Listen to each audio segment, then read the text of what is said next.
Hello दोस्तों, आप सभी का जोग्राफर यूट्यूब चैनल में सभी का स्वागत है। कंटिन्यू करते हैं अपने सीरीज को एनसीईआरटी की जोग्राफी का। चैप्टर नंबर 4 है, क्लास 6 की जोग्राफी अपनी। ये कंटिन्यू करते हैं, पिछले अध्याय में हमने पढ़ लिया है। तो चैप्टर नंबर 4 मानचित्र है। मानचित्र क्या होते हैं, मानचित्र कितने प्रकार के होते हैं, मानचित्र उपयोगी कितने हैं, ग्लोब कितना उपयोगी, इनके बारे में हम पढ़ेंगे। तो अपने कंटिन्यू करते हैं सीरीज को। आप पिछले अध्याय में ग्लोब के महत्व के बारे में पढ़ चुके हैं। हमने देख लिया कि ग्लोब क्या होता है, ग्लोब पे अक्षांश रेखाएं क्या होती हैं, देशांतर रेखाएं क्या होती हैं, कितनी होती हैं, सबसे बड़ा अक्षांश कौन सा होता है, ये भी देखा था। देशांतर सबसे बड़ा क्या होता है वो भी देखा था। देशांतरों के बीच की दूरी कैसी कम होती है, सबसे बड़ा अक्षांश 0 डिग्री विषुवत रेखा होती है, वो भी हमें पढ़ लिया है।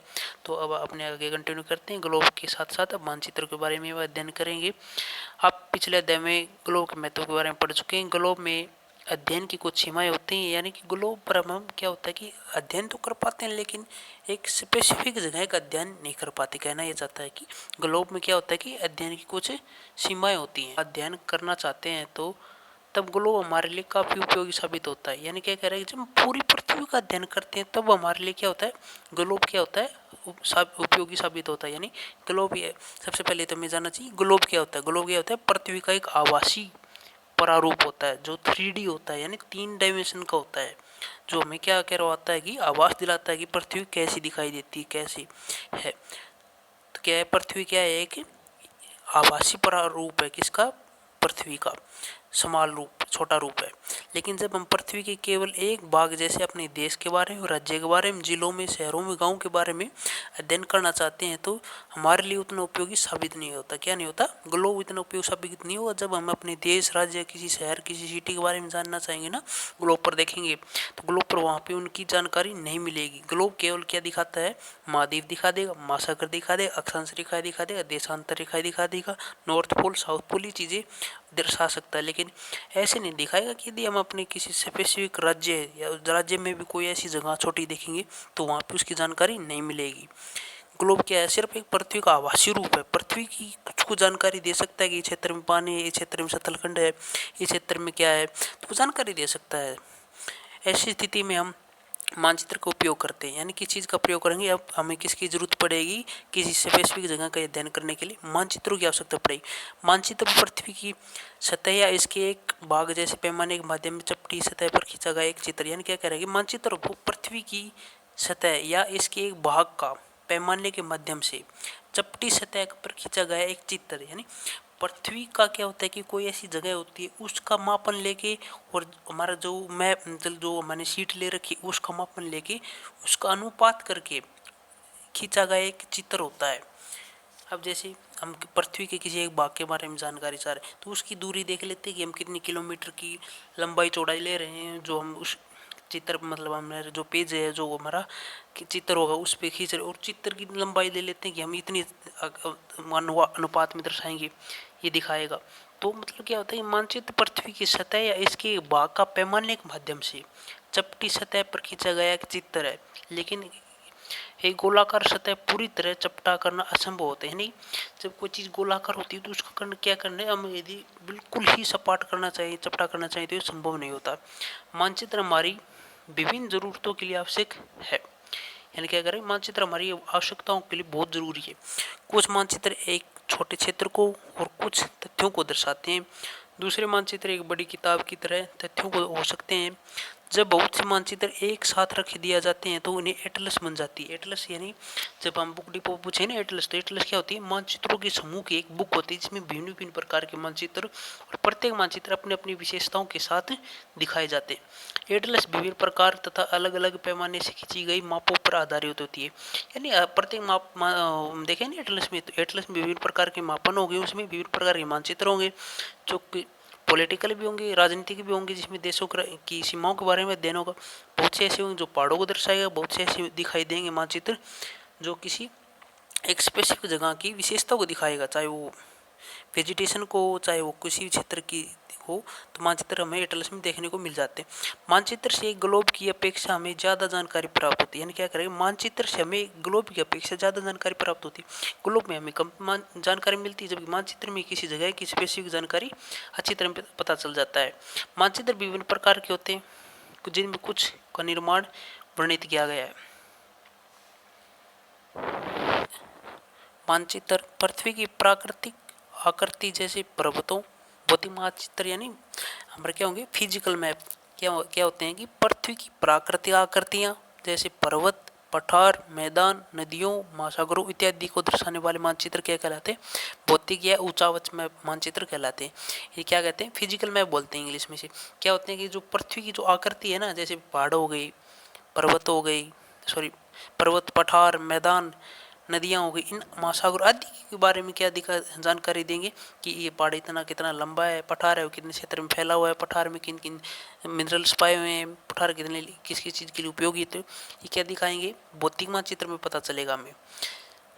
जबकि राजनीतिक मानचित्र यानी पॉलिटिकल मैप क्या होते हैं, फिजिकल तो हमें पता चल गया कि क्या क्या दिखाएंगे, पर्वत बताएगा, ये पर्वत कहाँ पे है, पहाड़ बताएगा, पठार बताएगा, इतनी चीज़ की जानकारी मिलेगी भौतिक मानचित्र।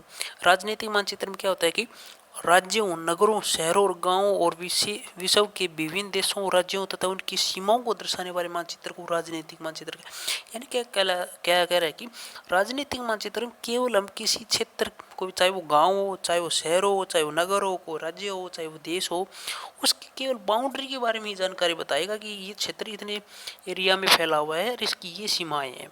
केवल राजनीतिक मानचित्र ये दिखाएगा, उसके अंदर ये नहीं दिखाएगा कि इस क्षेत्र में जो फैला उस क्षेत्र के अंदर क्या विशेषता, क्षेत्र की कोई विशेषता नहीं दिखाता। राजनीतिक मानचित्र केवल क्या दिखाता है, उसकी सीमांकन मापन दिखाता है कि क्षेत्र इतनी सीमा में फैला हुआ है, इतने क्षेत्रफल में फैला हुआ है। अब तीसरा, दो हमारे हो गए, पहला क्या था, भौतिक मानचित्र, दूसरा क्या था, राजनीतिक मानचित्र, तीसरा क्या है, थीमेटिक मानचित्र। कुछ मानचित्र विशेष जानकारी प्रदान करते हैं, जैसे सड़क मानचित्र, वर्षा मानचित्र, वन, उद्योग आदि के वितरण दर्शाने वाले मानचित्र इत्यादि। इस प्रकार के मानचित्र को थीमेटिक मानचित्र कहते हैं। इन मानचित्रों में दी गई सूचना के आधार पर उनका उचित नामकरण दिया गया है। मानचित्र के 3 घटक हैं, दूरी, दिशा, प्रतीक। थीमेटिक मानचित्र के क्या होते हैं कि जब कोई विशेष क्षेत्र में, चाहे वो उसके सड़क मानचित्र में, यानी हम किस क्षेत्र की ये जानना चाहते हैं कि भाई इस क्षेत्र में, जैसे हम जानना चाहते हैं चंडीगढ़ में स्पेसिफिक कोई जगह ले ले, तो उसमें क्या भाई इस क्षेत्र में कितनी सड़कें फैली हुई हैं, किस क्षेत्र में कितनी प्रकार, मतलब कितनी वर्षा हुई, कितनी में वर्षा हुई है, इस क्षेत्र में कितने वन है, इस क्षेत्र में कितने उद्योग है, उद्योग से कितने लोग जुड़े हैं, इनकी जानकारी प्राप्त करने लग जाती है। तो इनकी जानकारी किस मानचित्र में मिलेगी, थीमेटिक मानचित्रों में मिलेगी। मानचित्र के 3 सबसे महत्वपूर्ण घटक होते हैं। दूरी होती है, यानी हम देखना पड़ता है कि मानचित्र वो कितनी दूरी की हो, यानी कितनी दूरी को कवर करेंगे। 1 किलोमीटर के क्षेत्र को दर्शाएंगे, 2 किलोमीटर को दिखाएंगे, 50 किलोमीटर को दिखाएंगे, 100 किलोमीटर के क्षेत्रफल को दर्शाएंगे। साथ के साथ दिशा भी देखनी पड़ती है कि हमें कोई जगह ली है तो वो किस डायरेक्शन में, नॉर्थ डायरेक्शन में हम मानचित्र बना रहे हैं, मान के साउथ डायरेक्शन में, लेकिन अधिकतर तो मानचित्र होते हैं वो हम नॉर्थ डायरेक्शन को प्रतीक बना के बनाते हैं। यानी ये निश्चित किया जाता है कि ये मानचित्र नॉर्थ डायरेक्शन में रखेंगे ना, तो नॉर्थ डायरेक्शन की प्रतिभाती ही वो क्षेत्र का विशेष आभास कराएगा। अब बात करते हैं प्रतीक यानी चिन्ह होते हैं, चिन्ह भी दिखाए जाते हैं। यदि हम किस क्षेत्र में देख रहे हैं, जैसे अब मानचित्र में पीछे देखा था, थीमेटिक मानचित्रों में क्या होता है कि किसी क्षेत्र में वर्षा दिखा रहे हैं, तो वर्षा सभी पूरे क्षेत्र में तो ऐसा नहीं कि समान वर्षा मिलेगी, कुछ क्षेत्र में ऐसे मिलेगी, थोड़ी वर्षा होगी, कुछ क्षेत्र में और ज़्यादा वर्षा मिलेगी, कम भी मिलेगी। तो इस क्षेत्र में देखना पड़ता है कि हम ऐसे प्रतीक तैयार करें जिससे हमें पता चल जाए कि इस क्षेत्र में तो वन है, इस क्षेत्र में जब बहुत ज़्यादा वन है, कम वन है, मध्य वन है। इन प्रतीकों के माध्यम से ही हमें जानकारी प्राप्त मिलेगी। दूरी की बात करते हैं। चित्र एक आरेख होता है जो पूरे विश्व या उसके एक छोटे भाग को छोटे कर कागज के एक पन्ने पर दर्शाता है, या कह सकते हैं कि मानचित्र एक छोटे पैमाने पर खींचे जाते हैं, लेकिन इसे इतनी सावधानी से छोटा किया जाता है कि स्थलों के बीच की वास्तविक दूरी वही बनी रहे। यह तभी संभव हो सकता है जब कागज में पर एक छोटी दूरी स्थल की बड़ी दूरी को व्यक्त कर सकती है। यानी क्या कह रहा है कि मानचित्र एक आरेख होते हैं जो क्या होता है कि जो वास्तविक दूरी होती है जिस स्थल की, यानी को हम किसी क्षेत्र के 100 किलोमीटर क्षेत्र को एकमात्र केवल 1 सेंटीमीटर या 1 सेंटीमीटर 2 सेंटीमीटर की दूरी पे ही दर्शाना चाहते हैं तो उसका स्पेसिफिक अनुपात लिया जाता है 10 सेंटीमीटर। जैसे कि 100 किलोमीटर की दूरी को 10 सेंटीमीटर के मानचित्र पर दर्शा रहे हैं तो उसको क्या करेंगे, अनुपात में किया जाता है, छोटी दूरी में बदला जाता है और ऐसे सावधानी से बदला जाता है कि ताकि उसकी वास्तविक दूरी जो बीच में देखी जाए, खींची जाए, 100 किलोमीटर को 10 सेंटीमीटर में बदल रहे हैं तो उसकी दूरी बिल्कुल भी ऐसे नगण्य न दिखे, हमें स्थल की बड़ी दूरी को व्यक्त करती है। इसलिए इस उद्देश्य के लिए एक पैमाना चुना जाता है। पैमाना स्थल और वास्तविक दूरी मानचित्र पर दिखाई गई दूरी के बीच का अनुपात होता है। क्या कह रहे हैं कि पैमाना स्थल यानी वास्तविक दूरी जो हमें 100 किलोमीटर मानी और मानचित्र में दिखाई गई बीच की दूरी यानी 10 सेंटीमीटर मानी। उदाहरण के लिए आप देखो, उदाहरण में मिल गए हमें। उदाहरण के लिए आप विद्यालय पर आपके घर के बीच की दूरी 10 किलोमीटर है, यानी आपका स्कूल है और आपका घर के बीच की दूरी क्या है, 10 किलोमीटर, जिसे मानचित्र की 2 सेंटीमीटर की दूरी पर व्यक्त किया जाता है। यानी आपके घर के बीच की दूरी, स्कूल के बीच की दूरी 10 किलोमीटर है और उसे केवल आपने एक पेज पे 2 सेंटीमीटर की दूरी में ही व्यक्त करना चाहते हो। इसका अभिप्राय यह है कि मानचित्र 1 सेंटीमीटर स्थल पर 5 किलोमीटर को दर्शाएगा और आपको रेखा मानचित्र पर होगा कि 1 सेंटीमीटर क्या कह रहे हैं, 5 किलोमीटर, यानी अनुपात कर लेंगे 10/2 करेंगे तो क्या आएगा, सॉरी 2/10 करेंगे तो क्या आएगा, 1/5 आएगा। यानी 1 सेंटीमीटर की दूरी क्या कर रही है, 5 किलोमीटर को प्रभावित कर रही है, दिखा रही है। वास्तविक दूरी अनुपात मानचित्र पर रखी है वो दूरी मानी जाती है तो क्या आ जाएगा, 1 सेंटीमीटर दूरी 5 किलोमीटर को दर्शाएगी। इस प्रकार पैमाना किसी भी मानचित्र के लिए बहुत महत्वपूर्ण हो जाता है। अगर आपको पैमाने की जानकारी है तो आप मानचित्र पर दिए गए किसी भी 2 स्थानों के बीच की दूरी को पता लग सकते हैं। यानी आप खुद भी मानचित्र की देखें तो ये वास्तविक, तो आप अपने घर और स्कूल के बीच की दूरी अनुपात लेकर अपने कोई भी कागज या 1 सेंटीमीटर 2 सेंटीमीटर अनुपात में डालेंगे तो अनुपात आप निकाल सकते हैं आसानी से। जब बड़े क्षेत्रफल वाले भागों जैसे महाद्वीपों देशों को कागज पर दिखाना होता है तो तब हम लोग छोटे पैमाने का उपयोग करते हैं। उदाहरण के लिए मानचित्र 5 सेंटीमीटर स्थल को 500 किलोमीटर को दर्शाता है, इसे छोटा पैमाने वाले मानचित्र कहते हैं। यानी कि बहुत सी बार हमें बड़े बड़े महाद्वीपों को दर्शाना होता है जिनकी किलोमीटर बहुत ज़्यादा होते हैं, सैकड़ों में होते हैं, जैसे 5 किलोमीटर को केवल 5 सेंटीमीटर में दर्शा रहे हैं तो इन्हें क्या कहते हैं, छोटे पैमाने वाले मानचित्र कहते हैं। जब एक छोटे क्षेत्रफल वाले जैसे आपको गाँव या शहर को कागज पर दिखाना होता है तो हम बड़े पैमाने का उपयोग करते हैं। जैसे स्थल पर 500 मीटर की दूरी मानचित्र की 5 सेंटीमीटर को दर्शाया जाता है। इस प्रकार मानचित्र को बड़े पैमाने वाले मानचित्र कहे जाते हैं। यानी कि जब हम किसी विशेष क्षेत्र की केवल छोटी सी दूरी को काफ़ी डिस्क्राइब करना चाहते हैं तो इस चित्र को क्या कहेंगे, बड़े पैमाने के मानचित्र। छोटे पैमाने के मानचित्र क्या होते हैं, जो काफ़ी लंबी किलोमीटर और छोटे क्षेत्र में ही दर्शा के निपटाया जाता है।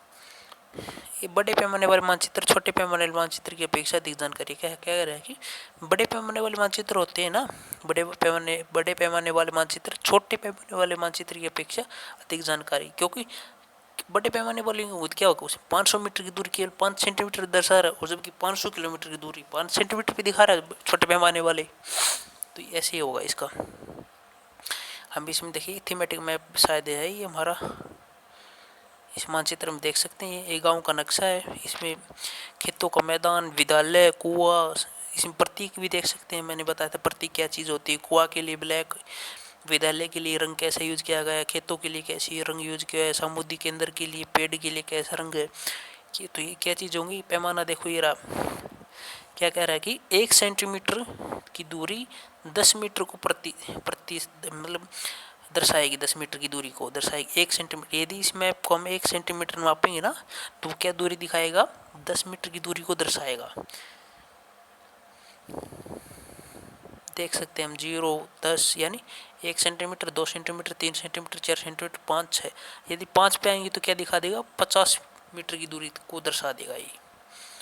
ये गांव का मानचित्र है, इसमें डायरेक्शन भी दे रखी होगी। देखो ये रही उत्तर मतलब कोई मैप होता है उसके सबसे पहले एक क्या किया जाता है, डायरेक्शन लिखी जाती है कि ये मैप किस डायरेक्शन को दर्शाएगा। यानी इस मैप को जब हम अध्ययन करेंगे तो किस डायरेक्शन में रखें ताकि हम इसको अध्ययन सरलता से कर सकें, ताकि हमें पता चल सके कि जो चीज़ मिलेगी वो उसका मुँह किस दिशा में होगा, और तभी पता चलेगा जब हम मैप को उत्तर दिशा में रखेंगे।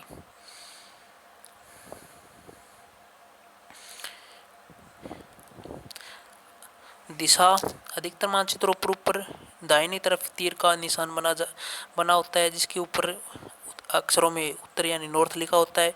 यह तीर का निशान उत्तर को दिशा को दर्शाता है। इस उत्तर रेखा को इसे उत्तर रेखा कहा जाता है। जब आप उत्तर के बारे में जानते हैं तो तब आप दूसरी दिशा जैसे पूर्व पश्चिम दक्षिण के बारे में जानते सकते हैं। यानी कोई ज़रूरी नहीं है, तो सभी जानते हैं चीज़ें कि नॉर्थ साउथ क्या होती है, ईस्ट वेस्ट क्या होती है, डायरेक्शन होती है। अब प्रतीकों के बारे में और देख लेते हैं। यह किसी प्रतीक क्या होते हैं यानी चिन्ह क्या होते हैं, सिंबल्स क्या होते हैं, सिंबल्स के बारे में जान लेते हैं। यह किसी भी मानचित्र की तीसरी प्रमुख घटक है। पहले क्या थी, दूरी, दूसरी क्या थी हमने पढ़ी थी। अब देखो डायरेक्शंस, दिशा, तीसरी क्या है, प्रतीक। दूरी, दिशा, प्रतीक, तीन चीज किसी भी मानचित्र के लिए बहुत जरूरी है। ग्लोब था, ग्लोब तो केवल बड़े क्षेत्रों को दर्शा सकता है, लेकिन मानचित्र क्या होगा, एक स्पेसिफिक जगह की को दर्शाएगा, उसकी विशेषताओं को बताएगा।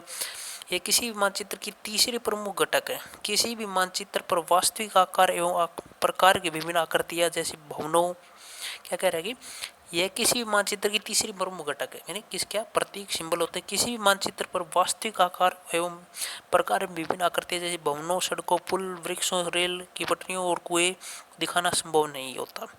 इसलिए वह निश्चित अक्षर क्या कह रहा है कि जब हम यदि वास्तविक देखें, यदि हम किसी भवन के बारे में, कोई सड़क के बारे में देखेंगे तो उनको केवल हम ऐसे थोड़ी दिखा सकते हैं कि पूरी सड़क है। हम तो केवल एक थोड़ा चिन्ह लगा सकते हैं, भाई इस क्षेत्र में कि दो क्षेत्रों के बीच में एक सड़क निकल रही है। ऐसा थोड़ी कि पूरी सड़क को उठा के ले आएंगे कि ये सड़क है। तो इनके लिए क्या किया जाता है, प्रतीकों का यूज किया जाता है, ताकि समझ जाएगी दो क्षेत्रों के बीच में सड़क पास हो रही है। इसलिए वे निश्चित अक्षरों, छायाओं, रंगों, चित्रों और रेखाओं का उपयोग करते हैं। ये प्रतीक कम स्थान में अधिक जानकारी प्रदान करते हैं। इन प्रतीकों के इस्तेमाल के द्वारा मानचित्र को आसानी से खींचा जा सकता है। इसका अध्ययन करना आसान होता है। अगर आप एक क्षेत्र में किसी की भाषा को नहीं जानते तो आप किसी भी दिशा के बारे में नहीं पूछ सकते, तब आप इन चिन्हों की सहायता के द्वारा मानचित्र की जानकारी प्राप्त कर सकते हैं। मानचित्र की एक विश्वव्यापी भाषा होती है जिसे आसानी से समझ सकते हैं। इन प्रतीकों के उपयोग के लिए एक अंतर्राष्ट्रीय सहमति है।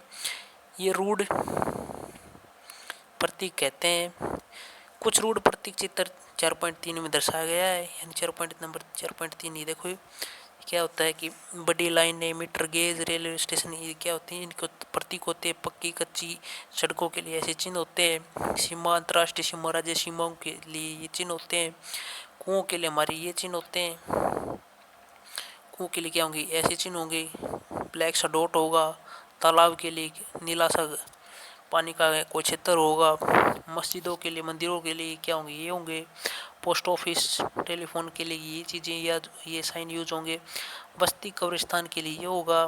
पेड़, घास के लिए ये होगा। तो ये प्रतीक क्या होते हैं, पहले स्टैंडर्ड के प्रतीक होते हैं। कुछ प्रतीकों को देख ले। अब रेखा मानचित्र के बारे में थोड़ा जान लेते हैं।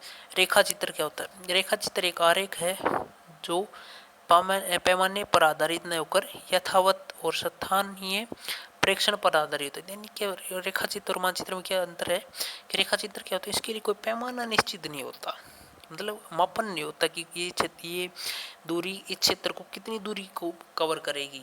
1 सेंटीमीटर दूरी कितने क्षेत्र को कवर करेगी, 10 किलोमीटर को करेगी, 100 किलोमीटर को करेगी। ये रेखा चित्र में नहीं होता है। रेखा चित्र एक आरेख है जो पैमाने पर आधारित न होकर यथावत और स्थानीय प्रेक्षण पर आधारित है। कभी कभी किसी क्षेत्र के एक कच्चे आरेख की आवश्यकता है, वहाँ के एक स्थान को दूसरे स्थान के सापेक्ष दिखाने के लिए होती है। मान लीजिए कि आप अपने मित्र के घर जाना चाहते हैं, लेकिन आपको रास्ते की जानकारी नहीं है, तो आप अपने मित्र अपने घर के रास्ते को बताने के लिए एक कच्चा आरेख बना सकता है। इस प्रकार कच्चे आरेख को बिना पैमाने की सहायता से खींचा जाता तथा रेखा मानचित्र कहलाता है। रेखा चित्र मानचित्र कहलाते हैं। नहीं कि इसमें क्या कहना चाह रहा है कि रेखा मानचित्र में क्या होता है कि केवल पैमाना नहीं होता, इसमें कोई निश्चित नहीं होता कि 1 सेंटीमीटर इसको दर्शाएगी, 2 सेंटीमीटर 50 किलोमीटर को दर्शाएगी। इसमें सिर्फ एक अनुमान होता है कि सड़क ऐसे निकल रही है, यहाँ से मुड़ गई, फिर दाएं मुड़ गई, कोई बाएं मुड़ गई, सिर्फ इतना दिखा सकता है, लेकिन ऐसे नहीं दिखा सकता कि कितनी किलोमीटर को कवर कर रही है। खाका क्या होता है, खाका के बारे में, खक्का एक छोटे क्षेत्र का बड़ा पैमाने पर खींचा गया रेखा चित्र खक्का कहा जाता है।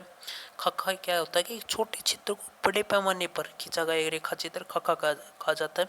एक बड़े पैमाने वाले मानचित्र से हमें बहुत सी जानकारी प्राप्त होती है, लेकिन कुछ ऐसी चीजें होती जिन्हें हम कभी कभी जानना चाहते हैं, जैसे किसी कमरे की लंबाई चौड़ाई जिसे मानचित्र में नहीं दिखाया जा सकता। उस समय हमें लोग बड़े पैमाने वाले रेखा चित्र खींच सकते हैं, जिसे खाका कहा जाता है। खाका कोई जरूरी नहीं है, मतलब ऐसे बता रहा है कि कोई लंबाई चौड़ाई किसी विशेष क्षेत्र की जानकारी को प्राप्त करने के लिए करते हैं तो हम उसमें हम बड़े पैमाने वाले रेखा चित्र को खींचा सकते हैं, जिसे खाका कहते हैं। तो ये हमारा चैप्टर मानचित्र में हमें सिर्फ ये पढ़ा है क्या है मानचित्र होते हैं, क्या होते हैं, ग्लोब कितने उपयोगी है, मानचित्र हमारे लिए कितने उपयोगी है, मानचित्र कितने प्रकार के होते हैं, 3 प्रकार के होते हैं। मानचित्रों में 3 महत्वपूर्ण बिंदु होती हैं, दूरी दिशा प्रतीक होते हैं। मानचित्र 3 प्रकार के होते हैं, भौतिक, राजनीतिक और थीमेटिक होते हैं। ये चीज़ हमें याद करें। भौतिक क्या होते हैं, भौतिक फिजिकल मैप क्या होता है, जिन पर्वत पठार पहाड़ नदियों के बारे में जानकारी प्राप्त होती है। जबकि भौतिक हो गए। राजनीतिक मैप क्या होते हैं, यानी पॉलिटिकल मैप क्या होते हैं, जिनमें किसी देश क्षेत्र सीमा गांव हो, चाहे शहर हो, चाहे सिटी हो, कुछ भी हो, उसकी केवल सीमाओं के बारे में ही जानकारी बात की जाए, ऐसे क्षेत्र को राजनीतिक मानचित्र कहते हैं। थीमेटिक मानचित्र क्या होती है, किसी विशेष जानकारी, किसी विशेष क्षेत्र की विशेष जानकारी, जैसे कि क्षेत्र में कितनी वर्षा हुई है, ये जानकारी प्राप्त करें तो इसे थीमेटिक मानचित्र कहते हैं। अब बड़े पैमाने के मध्य पैमाने के मानचित्र होती हैं, ये जानकारी प्राप्त है, ये हमें पढ़ा है। तो कंप्लीट लगभग रिवीजन भी हो गया आपका। तो कंटिन्यू करेंगे अपनी सीरीज को। आपके क्वेश्चन आंसर लास्ट में एक सीरीज बना देंगे, जिसमें आपको सभी क्वेश्चन आंसर का जवाब मिल जाएगा। यदि आप पहले कहोगे तो पहले बना देंगे, लेकिन ये बहुत ही जल्दी अपनी 6th क्लास की ज्योग्राफी खत्म हो जाएगी और 7th क्लास की शुरू करेंगे। तो यहीं पे क्लास को ख़त्म करते हैं, मिलते हैं अगली वीडियो में।